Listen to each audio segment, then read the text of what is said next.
Maintenant, si peut-être l'environnement économique n'est pas bien encadré, l'État n'arrive pas à maîtriser les agrégats macroéconomiques, comment les PME et les PMI peuvent s'en sortir dans cette optique?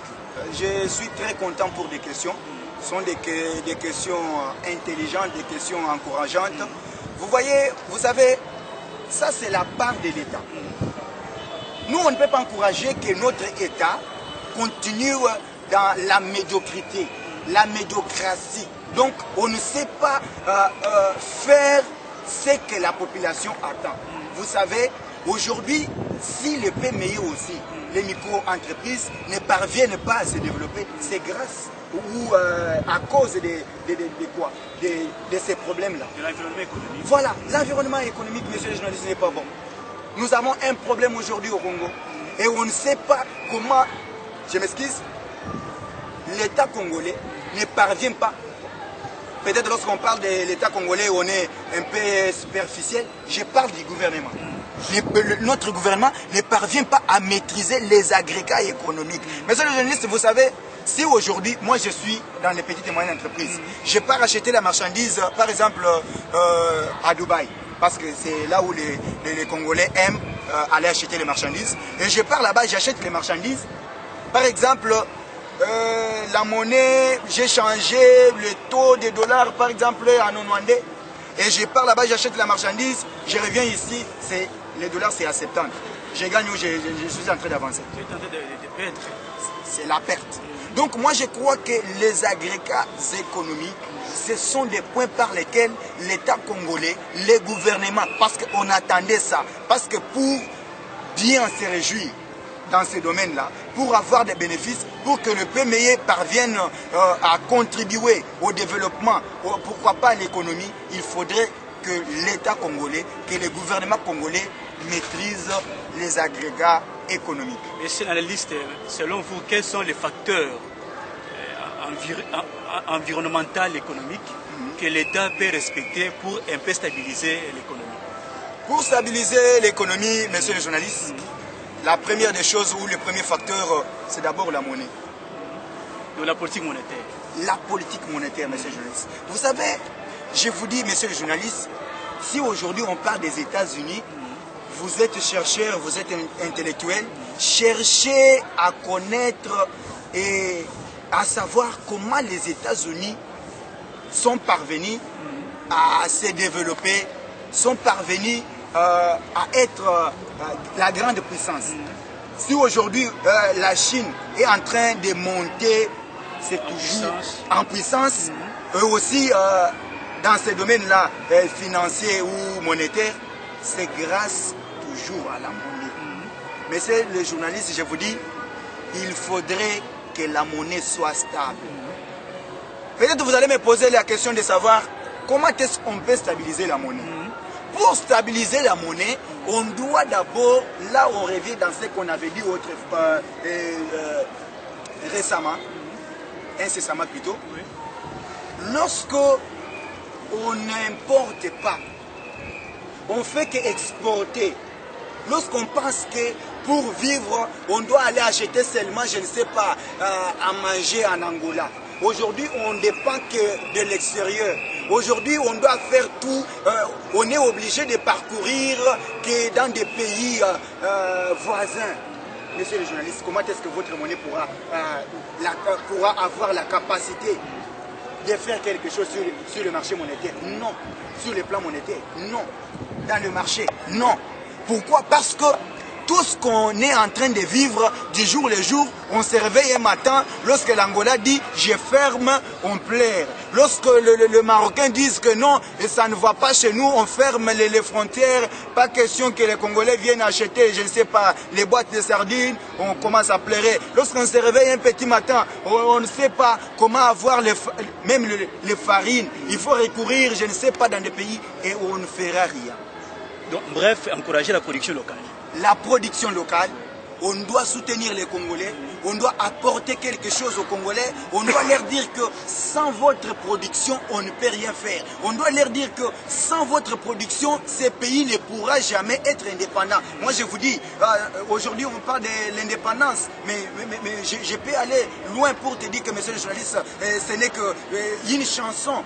Mais sur le plan économique, ces pays ici, si vous allez lire, si vous allez faire vos recherches, vous vous rendrez compte que ces pays, en 1960, oui, ces pays n'étaient pas comme ça, parce qu'on était deuxième sur le plan économique en Afrique, et c'est tout le monde qui se sentait à l'aise, et la monnaie avait même l'impact sur le marché. Là, c'est un premier, c'est la bonne gouvernance. Merci, monsieur le journaliste. Oui. Non seulement la bonne gouvernance, mais on doit commencer surtout les problèmes d'importation. De quoi? De la production locale. Aujourd'hui, il y a combien d'entreprises? Et vous vous en doutez, il y a même des provinces où on ne sait pas comment vivre. Il y a des provinces, monsieur le journaliste, nous avons eu la chance peut-être de parcourir certaines provinces, on ne peut pas dire toutes les provinces, mais certaines provinces, vous vous rendez compte que même le Brassimba, Brasserie, tout ça n'existe pas. On doit parcourir autant de kilomètres pour avoir une bière, pour acheter un secret. Non, mais c'est quelle modernisation? Et le monde actuel, on est en train de vivre, on doit parcourir autant de kilomètres pour faire ceci. Non. Nous devons commencer à contribuer, nous devons appuyer la production locale afin d'avoir une monnaie stable, monsieur le journaliste. Pour stabiliser les PME et les PMI, vous-même vous avez suivi l'analyste économique en long et à large. Il a donné son point de vue. Il a dit qu'il faut d'abord que les agrégats macroéconomiques soient stabilisés. Voilà. Donc l'État doit comprendre que la balance de paiement doit être respectée, la balance commerciale doit être respectée. Voilà. L'État doit quand même faire une bonne politique monétaire, une bonne politique financière, accompagner les PME dans des investissements. Voilà. Je crois que c'est la synthèse que je fais de ma part. S'il y a un dernier mot, monsieur l'analyste. Les mots que je peux dire, monsieur le journaliste, c'est d'abord demander à l'État congolais, au gouvernement congolais, de mettre sa priorité au service de sa population. Nous voulons être indépendants. Nous voulons parler, actuellement il y a les slogans, on ne veut pas l'ingérence, on ne veut pas que le blanc vienne nous recoloniser. Nous ne voulons pas de ceci, de cela. Mais lorsqu'on n'est pas capable sur le plan économique, lorsqu'on n'a pas la capacité de préparer les choses, lorsqu'on n'est pas en mesure de faire quelque chose, monsieur le journaliste, on ne fera rien. Donc c'est vraiment un appel que je suis en train de lancer, une demande que je suis en train de faire à notre gouvernement, au Premier ministre, pourquoi pas, de regarder sa politique. Nous voulons que ce Congo avance, nous voulons que ces pays émergent. Nous devons contribuer, nous devons appuyer la production, nous devons faire que notre monnaie soit stable, nous devons aussi aider les PME à avancer, même si on n'a pas touché les points. Vous savez que, monsieur le journaliste, peut-être en passant, nous avons un problème au Congo aussi, c'est les PME qui se plaignent. Il y a aussi, on dit en fiscalité que lorsqu'il y a trop d'impôts, tue l'impôt. Il y a aussi les surtaxations. Il y a aussi les problèmes partout où les Congolais passent. Il y a toujours des magouilles. Il y a quelqu'un qui se met là, il te dit c'était les taxes. Et l'argent là n'entre pas dans la caisse de l'État. Mais c'est aussi une erreur de l'État. Si l'État avait créé un guichet de paiement des impôts, ces cas-là ne devraient pas être... Chers journalistes, je vous dis... Jusqu'alors, il n'y a pas un guichet unique de paiement des impôts dans notre pays. Mais vous savez que... Il n'y a que des agents qui partent récupérer ça. Vous savez, monsieur le journaliste, ce que vous dites là... Peut-être l'entrepreneur a la volonté d'aller payer son impôt. Oui. Mais il ne trouve pas l'endroit fixé pour aller payer cet impôt-là. Vous savez, nous avons un problème au Congo. Le problème, ce n'est pas seulement des guichets uniques. Ouais. Je vais vous dire qu'à la DGDA, on ne paye pas à la main. On doit passer par les guichets. Oui. Mais là aussi, il y a trop de magie, monsieur le journaliste. Il y a trop de magie dans le sens que vous vous rendrez même compte que la plupart des personnes, des agents commis dans certains postes, ne parviennent pas à faire ce qu'il leur a été demandé de faire. il faut toujours passer par X, passer par Y. Il faut commencer sur la surtaxation afin de te faire, donc, te théoriser. Hein? Comme les Kinois aiment dire, hein? Au banga. Hein? À Bangisayo. Non, là-bas c'est trop, il faut passer par moi, je vais réduire. Tout ça c'est du vol. J'aime ce que vous venez de dire. La charge incombe toujours à l'État congolais. La charge revient toujours sur les épaules des Congolais. La charge revient toujours au gouvernement congolais.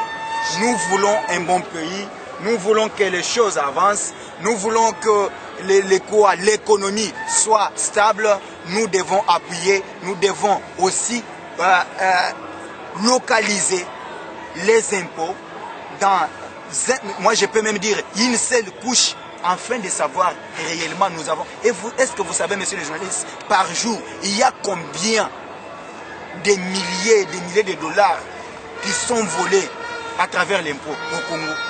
Est-ce que vous savez combien de minéraux, combien de choses qui sont toujours désorientées, donc volées? Non, on ne doit pas continuer comme ça. Moi j'estime que c'est une bonne émission. On ne doit pas seulement parler, mais on doit aussi poser des actes. On doit aussi demander aux gouvernants de faire quelque chose afin que ces pays puissent aller de l'avant et pourquoi pas se développer. Merci, monsieur l'analyste économique. Nous voici à la fin de notre émission. Mesdames et messieurs, les chers téléspectateurs, c'était l'émission Symposium économique et social, un magazine purement économique et social qui a souvent appelé les analystes économiques de venir éclairer les opinions sur l'économie. Donc, au travers de cette émission, je fais mes coucous à tous mes téléspectateurs qui nous suivent à ces moments et je souhaite encore une bonne fête d'indépendance à tous les Congolais et principalement à notre président Joseph Félix Kabila et à tous les ministres, à tous les députés et à tous les compatriotes. Suivez cette émission au travers YouTube et au travers nos chaînes partenaires. C'était l'émission Symposium économique et social. Merci, ciao.